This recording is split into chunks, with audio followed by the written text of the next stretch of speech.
It is December 11th, 2023. It is about 4:45, and it is dark out already.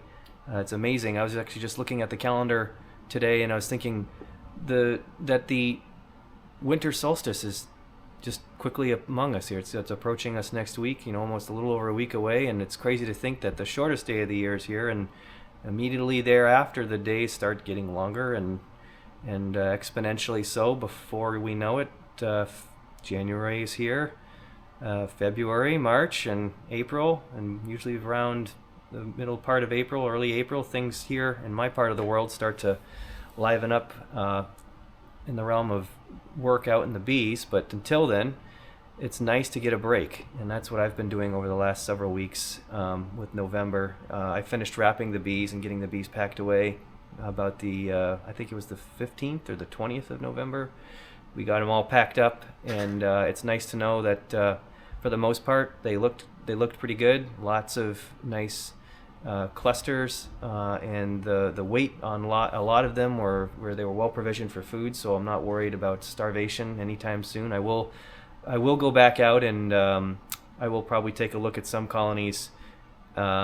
I don't know, sometime late February, or not late, early February, maybe late January, late January, early February, and just take a quick peek in some of the locations that were a little lighter than others, but just to get a gauge for what they're doing and what they're consuming. It's been very mild here as for the start of winter, which is great in a sense. It's just been at that right temperature for us, in degrees Fahrenheit. We're looking at around probably average temps that we've been seeing in the 30s. Low 30s, maybe upper 20s for highs during the day, and then it'll dip into the teens. It's only hit single digits here in degrees Fahrenheit at night just a few times. Well, maybe more, a couple times. But it's really been a pretty mild start to a winter, and we've had a pretty substantial amount of rain just in the last 24 hours. And I don't know, my rain gauge isn't on the ground because it's frozen, so I pulled it up, but we probably got an inch, maybe an inch and a half of rain in the last 24 hours. So if that was snow, it'd be, who knows, we'd be buried. But we had that weird front move up here up the East Coast, and it's been all rain. I wanted to share with you guys a few things that I've been doing, and that primarily the biggest one is just relaxing. The usual kind of thing that's always moving at this time of year, and that's moving all year round for the sake of revenue for me, is honey. So we are constantly, bottling and just, getting honey ready for market. But it's nice to know that I kind of feel like a normal human being this time of year when it comes to just the workload. There's no real big pressure, no real big kind of push to get stuff done, because a door is constantly closing and opening for an opportunity to accomplish something. So what I've been doing over the last couple days, or actually for the last couple weeks, I started to ferment some honey, turning it into some mead. I got two different types of mead brewing away here. One is two different types of strains of yeast, and I'm trying to make a mead that is dry. I can't stand wine or meads for that matter that are really sweet, and honey being it's sweet enough, you don't need to do much to have a finished mead that's overly, that in my opinion would be too sweet. So started with some champagne, or it's like the different types of yeast that'll finish dry, and we'll see. This is just something that I'm doing for fun. By no means am I looking at it to do anything more than just enjoy it at the end and give it away as a gift or something to barter with some friends. So, and I'm actually to go back here, I am making, this is both coming from knotweed honey, so it's a varietal honey to start with. So it'll be kind of an interesting product when it's done. So 6 months from now, hopefully it'll be something that I can tolerate, and I don't have to just throw out or throw it down the drain and say, to heck with that. We are melting wax, and the Thorn wax melter is a great little melter. It works great for the footprint that I'm operating in. If I had a little bit bigger of a melter, it'd be wonderful, but space-wise, this is a good trade-off for me. This is a 25-gallon melter, and it water jacketed is wonderful. Oh my gosh, I had another Maxent wax melter, obviously the ones that aren't jacketed, the small little one. I ran that one for a long time, and this is nice because you can just throw everything in. You don't have to wait for the water to boil to start the melting process. You can just throw it in there, and it will do its job. And I love the fact that it's got this screen here. This does a great number on really pulling out the wax from the propolis at the end. When you're finishing, pouring off your wax, and you just put this in and incorporate a little bit more water to get the water level up where the wax can come back up through the slum gum. That's what I meant to say. I don't know if I said propolis, but slum. Get all the wax out, recover a great deal of wax actually in most cases through that slum. And there's a lot of good videos out there demonstrating this. I'm not going to do anything like that.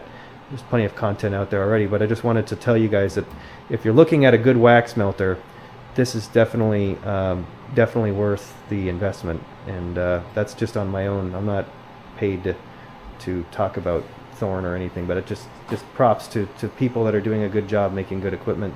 And another little thing I wanted to share with you was over the summer I've been I've had this ongoing injury with my back due to the nature of work with bees. So I've been trying to think of ways to work smarter and not harder, and I have scanned the countryside really to find one of these guys.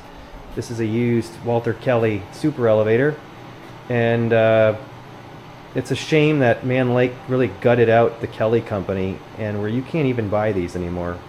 I don't know if somebody else wants to fabricate them, but they're not overly complicated. So if you had welding, if you had some angle iron and you can come up with a plan pretty quick on how to make these. It looks like a quarter horse motor with a pulley, some cable, and yeah, you can have one of these put together probably in a few days if you really were motivated to do it, if you wanted to make it. But anyways, they don't make them anymore, at least on a sense where you can just buy one up and have it shipped to you. But I bought this off a great guy. I can't remember his name.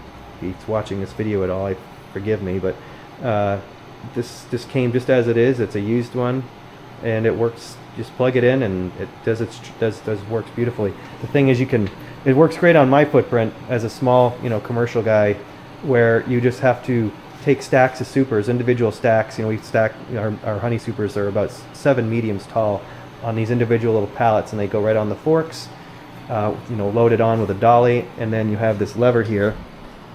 The lever is essentially when you take the top super off, activates the lift comes up, so you're constantly lifting the stack of supers up to a nice reasonable height where you're not going to kill yourself lifting heavy supers off the ground. And then obviously we're just lifting them from here to here, where we begin the uncapping process on the Cowan system that I have. So that's what's been going on, and yeah, really kind of just enjoying taking it easy. I'm gonna start getting some plans together for this year, as far as for what to do this year that I could improve upon. My big idea, or my big thought, is to just preserve my back.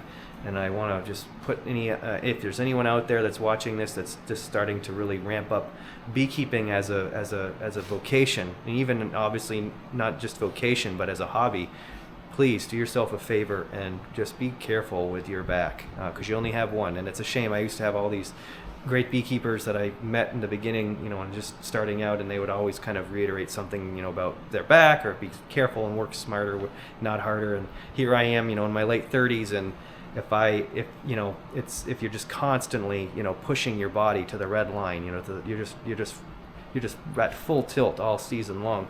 It's just a matter of time and age that'll start to catch up. And it's been a really humbling experience for me this year to kind of want to have your mind fully prepared and able to get a job done, but then your body's like, nope, it's not happening. So that's one thing that I've been really humbled with, and now I'm trying to really think how I can preserve my body going into the future. And so lift gate on the truck, that's next. We're getting that that'll get done here in February, so that'll help with a huge amount of heavy lifting for me this coming season. So anyways, that's it for now. We'll hopefully see you in the future. Have a good night.